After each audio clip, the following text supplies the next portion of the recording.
Hello everybody, John the Morgile here, checking in for a new static planar Earth video for you. I hope you do enjoy it. In the flat Earth, sphere Earth debate, any honest and impartial observer will quickly realize that the flat Earth side of the argument is, by all metrics, far superior to the spinning ball Earth position. The lack of geological rotation and orbital motion, the lack of inverse square curvature are among the obvious problems with the globe Earth theory, but when it comes to astronomy, the ball Earth theory falls apart under careful and skeptical scrutiny of astronomical observations, which, of course, support the flat and motionless Earth hypothesis perfectly. Really, the belief in infinite space is a more important end of the deception than a belief in a spinning ball Earth. Really, the proponents of this deception could care less whether you think you live on a ball or on a plane. It's the belief that we live housed within the concept of infinite space that really is important. When people imagine the areas beyond our known realm, they automatically consider infinite space as that area. Really, the crux of the Copernican principle is to say that there is nothing inherently special or unique about the world, and therefore, by extension, there is nothing unique or important about human life or life in general. Of course, the globe Earth proponents have done an excellent job of creating the widespread belief that astronomical observations are exclusive proof of a spinning ball Earth in space, which is a signature tactic of proponents for the ball Earth deception. That is to say, globetards claim that certain observations are exclusive to a spherical Earth, when in reality said observations are feasible, often more so when considered in a geocentric flat Earth layout. In this video, we're going to examine several astronomical facts which illustrate the impossibility of a heliocentric reality and prove the heavenly luminaries to be local light sources above the flat and motionless world. It's worth mentioning that historically, the underlying framework of modern astronomical models were created by our ancestors in the northern hemisphere, or the central area of the flat Earth. The ancient Chinese, Greeks, Egyptians, Arabic civilizations, etc. were all observing the heavens in the central north. Much less astronomical research and observations were made, historically speaking, from the southern hemisphere or the outer area of the flat Earth. In fact, most civilizations which were documenting the heavens ostensibly from the southern locales have been effectively erased from our modern historical records. Namely, the South American civilizations of the Maya and other cultures responsible for building megalithic structures, who were undoubtedly highly accomplished astronomers, but of course were left with sparse, tattered remnants of their astute and meticulous observations and documentations of the heavens from the far south, which create more unanswered questions than they actually answer.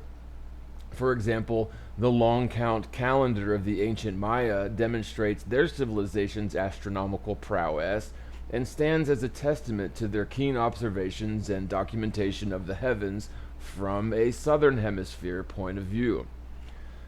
What's more important than the mere observation of the heavens for the purpose of astronomical documentation is the application of such knowledge by navigators and cartographers who would diligently map the land and seas using the heavens for guidance in the far south. So we need to underline the inseparable relationship of astronomy and navigation or cartography. Now, it could be argued that the great civilizations of South America must have been just as diligent as the great civilizations in the north when it came to navigating and mapping their land and their seas, but our modern civilization is simply not privy to such knowledge. This is, of course, owing to the fact that European interests all but decimated the languages, cultures, and the records of the South American civilizations during the period known as colonization, according to our standard historical narrative. It appears that the meticulous mapping of degrees of longitude at different latitudes was carefully documented in the northern areas by many of the ancient cultures. The foundation of modern astronomy and navigational systems has merely been clone stamped in the southern latitudes in order to create the illusion that the lines of longitude converge back into a point in the Antarctic at the bottom of the ball, just as they do in the northern Arctic converge at a point at the top of the ball Earth.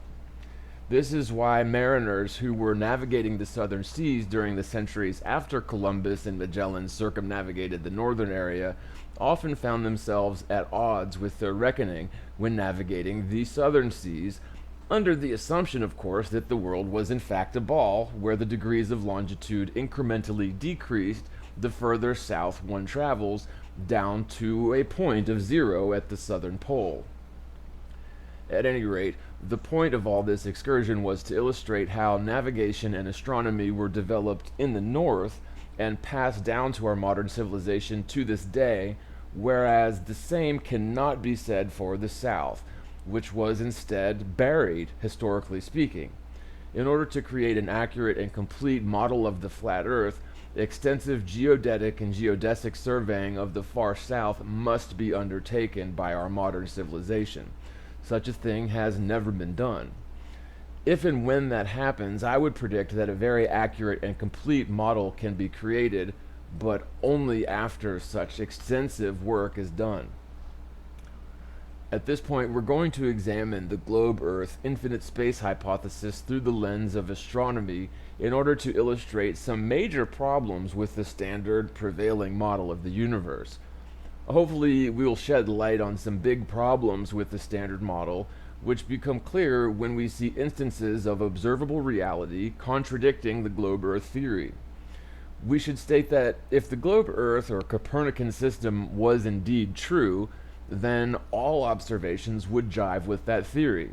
If we can point to one single example of observable reality contradicting the infinite space theory, then we can safely deduce that the theory is in fact wrong. And it goes without saying that if multiple observations contradict the theory, then it is obviously incorrect. Hella wrong, if you will.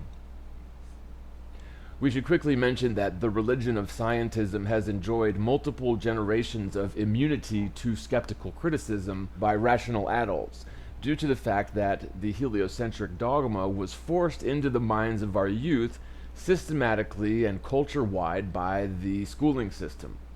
The result of this immunity to scrutiny is a veritable house of cards which, when carefully considered by rational skeptical adults, falls apart. When scrutinizing the ball Earth theory in the attempt to debunk it, truly the crux of any scientific endeavor, we must establish an understanding of some basic principles inherent in the layout demanded by the ball Earth hypothesis. When watching this video, and in order to truly understand some of the problems that we're going to highlight here, it's imperative to fully grasp a few key principles which are naturally inherent to the standard ball Earth model. SVVS, seasonal variance of visible space. In humoring the standard heliocentric model, with the sun at the center of the solar system and the so-called planets orbiting that in great elliptical cycles as satellites of the sun, we notice that the day side of the Earth will always be the direction facing towards the sun, towards the inside of the Earth's hypothetical orbital circuit, and contrarily, the night side of the spinning ball Earth would hypothetically be the direction away from the sun towards the outside edge of the Earth's orbital track. We can all agree that whenever the sun is to be found in the sky, the stars are not visible, and the sky is a bright blue. During the nighttime hours, the stars are indeed visible while the sun is no longer overhead, and the bright blue sky of the daytime has waned through the dusk and into the black pitch of night. This is the foundational basis for a principle that we will call seasonal variance of visible space, or SVVS for short. This introduces the concept inherent to the globe-Earth model, which you, the viewer, should fully comprehend before proceeding any further in this video. So, when the sun is visible, the sky is blue and the heavens are hidden from the observer on the Earth. After the sun sets, the blue sky turns black, revealing the light of the stars. The geometry of this layout demands, again, humoring the ball Earth theory for argument's sake, but this geometry demands that visible space be a variable direction depending on the season. So, for example, during the summer months, visible space would be the very opposite direction compared to the winter months. The basic geometry of the heliocentric model demands that visible heavens during the summer would be completely obscured by the blue sky during the winter months. Now, this isn't to say that the sun would be physically obscuring the line of sight towards the heavens, like between your eye and the stars, but instead, as we established earlier, whenever the sun is visible in the sky itself is rendered as opaque and bright blue, and the stars are simply not visible during the daytime. During the twilight hours, the stars begin to slowly appear, starting with Venus, until the sun completely sets and the full spectrum of the heavenly luminaries becomes visible. Effectually, every 6 months, the direction towards visible space would necessarily swap 180 degrees according to the ball Earth layout. Fall and spring would also be opposite directions in space, and similarly, winter and summer would be opposite one another, according to the geometry demanded by the ball Earth layout. If you do not yet fully grasp this concept, picture a top-down view of the hypothetical solar system demanded by the ball Earth theory. The area towards the center would be considered the day side of the Earth, and the areas outside the circuit would be the night side. Depending on the season, these two directions will be opposite one another. Now, picture the same layout from a profile or orthographic side view, and you will understand that the Arctic areas are the only exceptions to this rule, and only during their respective summer solstices. This is allegedly due to the tilt of the ball Earth upon its axis of rotation. During the northern summer solstice, the Arctic area receives 24 hours of sunlight. Of course, even during these rare occasions, from the vantage point of the Arctic Circle, the heavenly luminaries are still not visible when the sun is up, even though they are technically on the night side of the Earth from their vantage point. This is again not due to the sun physically obscuring the line of sight towards space, but instead due to the fact that whenever the sky is blue, the stars are simply not visible. The reason I'm so meticulously describing this principle is due to the fact that globe Earth proponents will argue against the subsequent points which I will make by simply ignoring the aforementioned underlying principle. This tactic is akin to burying one's head in the sand in response to some imminent incoming threat and claiming that there is no such threat because, well, you can't see it. That is the definition of ignorance, of course. So now that we have fully described the underlying principle, which we will call, again, seasonal variance of visible space, or SVVS, it's important that you, the viewer, fully grasp this concept before continuing any further. So if you still don't get what I'm saying when I say SVVS, maybe watch that beginning part again and reconsider it, draw it out, but you do want to get this before continuing. Because it sounds like a complicated thing to grasp, and it can be at first, but once you get it, it's really very simple. It's like face forward and observe what you see in front of you. You can't see what's behind your head, right? Now rotate 180 degrees and you can no longer see what was in front of you, but you can see what was behind you before. I mean, it's really quite that simple. You can't see what's behind you, right? Okay. So quite simply, stars which are visible during the summer months should not be visible at night during the winter. Of course, we're not talking about Polaris or other northern stars, as according to the globe Earth model, they would not be affected by this principle as stars which are more aligned to the equatorial or tropical areas would be. Simply put, the heliocentric model demands that there should be constellations which are exclusive to their respective seasons. So we should have a bunch of constellations which are only visible during the summer, a bunch of constellations which are only visible during the winter, and same thing goes for spring and autumn. While this initial introduction to the concept of SVVS is an observation which disproves the heliocentric theory, since we do not actually observe such seasonally exclusive constellations, it actually is rather complex and difficult to find specific examples of constellations which defy the principle. Luckily, we do have the so-called other planets and the moon to observe, making reality more obviously incompatible with the heliocentric model. We'll start with the moon, for it is the most easily observed heavenly luminary, which has the attributes of obvious phases. The moon's phases, according to the standard model, are indicative of its position relative to the Earth and the Sun. If the ball Earth theory were in fact real, observations of the moon, according to its phase, should always fall in line with the theory. If we observe even one single instance where the moon's phase doesn't jive with the heliocentric model, then we can safely assert that the model is quite simply wrong. The full moon phase indicates the condition where the moon is 180 degrees opposite the sun, according to an observer on the Earth. The no moon phase, on the other hand, indicates the condition where the moon is on the same side of the Earth as the sun, according to an observer on Earth, of course. Of course, the half-moon phases, either waning or waxing, indicate the condition where the moon is positioned on either flank of the Earth relative to the sun, according to an observer on the Earth. The moon's phase is a very precise indicator of where the moon is positioned relative to the Earth and sun, of course, according to the ball Earth theory only. When you combine these two principles, so SVVS and the moon's phases being indicative of its position relative to the Earth and the sun, we have a very precise means with which to determine whether or not the ball Earth theory matches observable reality.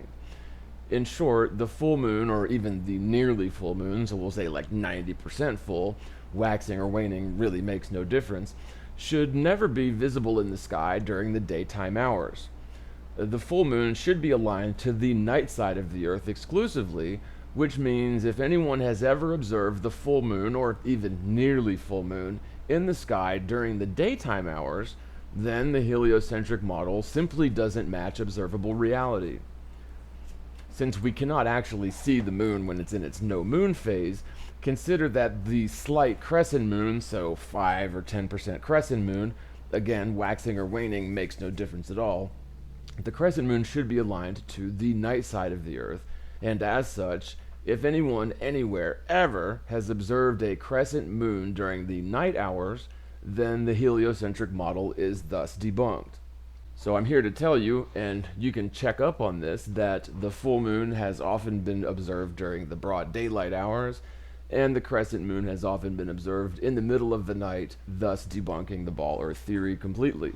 In truth, the moon has been observed throughout history when, according to the standard model, it should simply not be overhead, but should instead be beneath our feet, hundreds of thousands of miles in the opposite direction. Venus and Mercury have been observed late at night, destroying the possibility that the heliocentric layout is even remotely close to being correct. Observable reality is simply incompatible with the ball Earth theory when we apply some long overdue, healthy and skeptical criticism towards the belief system that we live, stuck to the side of a spinning ball, flying around curvilinear orbital paths at incomprehensible speeds in 5 directions at once. The North Star, Polaris, is unique to the other northern stars, and really unique to all the stars, as it is central to all other heavenly luminaries. One interesting attribute of Polaris is its elevation angle's correspondence to an observer's latitudinal position, more or less. So, like if you're standing directly upon the North Pole, or 90 degrees north, then Polaris will be at an elevation angle of about 90 degrees, according to your observation, standing there at the North Pole. If you're standing at, say, 45 degrees north, you can expect to find Polaris at approximately 45 degrees elevation angle in the sky at night.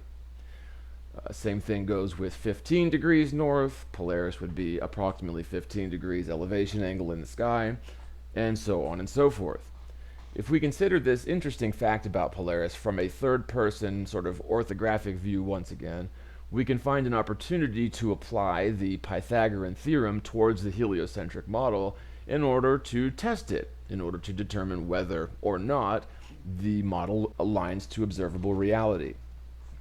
Since the standard model claims that Polaris is some light years away, literally quadrillions of miles away, then we should find evidence of this distance using any and all methods to confirm it. What we find in reality, instead, is, of course, quite the opposite of that. If we consider the ball Earth theory for argument's sake, we see the triangle created by an equatorial observer's line of sight towards Polaris at sunrise and again at sunset, ascribing a baseline of about 8,000 miles betwixt these 2 points. Quite the triangle. We find that instead of a star some quadrillions of miles away, instead the very ball Earth geometry demanded by the model places Polaris just a few 100,000 miles away. Certainly not light years away, certainly not quadrillions of miles away. Now, keep in mind I'm not agreeing with the ball Earth theory or claiming that any of the aforementioned distances to the stars or Polaris are even remotely close to correct. Instead, I'm using the geometry demanded by the ball Earth model to determine whether or not observable reality matches with the prevailing standard theory. And as you can see, quite simply, it does not. But there are more observations of Polaris which show conclusively that the standard model is simple nonsense. For example, the fact that Polaris remains fixed in its position nearly perfectly aligned to the alleged axis of rotation of the world for all of recorded history proves that the ball Earth theory is wrong. While the ball Earth is spinning upon its axis, it's also allegedly orbiting the Sun, as that orbits the galaxy, as that flies through space at some millions of miles an hour. Our north polar axis, according to the theory, is wobbling like a top in a gyroscopic action called precession, a wobble cycle which takes about 26,000 years to complete one single wobble.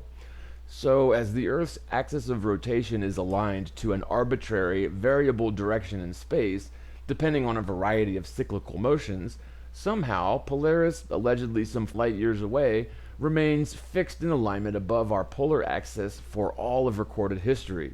The standard model claims that the Earth's axis will be aligned to a new North Star at some point in the future, just as it was aligned to some other star thousands of years ago in the past. But of course, no evidence of this can be shown in the historical or astronomical records. It is merely fanciful jargon and nothing more. All evidence points to the fact that Polaris always has been and always will be aligned, nearly perfectly so, to our so-called axis of rotation. The fact that Polaris has been the North Star for all of history is a testament to the fact that the heliocentric standard model is just dead wrong. I urge anyone out there to test the claims and assertions made in this video and to try to debunk them. The spirit of science is, if nothing else, to challenge long-held belief systems using demonstrable, repeatable experiments and observations. In that light, I urge anyone new to this topic to do yourself a favor and apply such healthy, skeptical criticism towards the standard ball Earth theory in order to determine whether or not it's actually true. I can assure you it will be a life-changing experience, and it is certainly not a waste of time, contrary to what many people believe before looking into this topic. So with that, thanks so much for watching. I hope you guys enjoyed the video. I want to quickly thank our channel supporters, for without your support I would not be able to continue doing much of anything, so God bless you, thank you so much. If you would like to become a channel supporter, I put links in the description box below, Patreon, PayPal, all of those for your convenience. Feel free to reach out to me with questions. Don't forget to comment, like, and subscribe. Love you guys, God bless, and see you in the next video. And as always, spread the word, spread the world, and peace out everybody.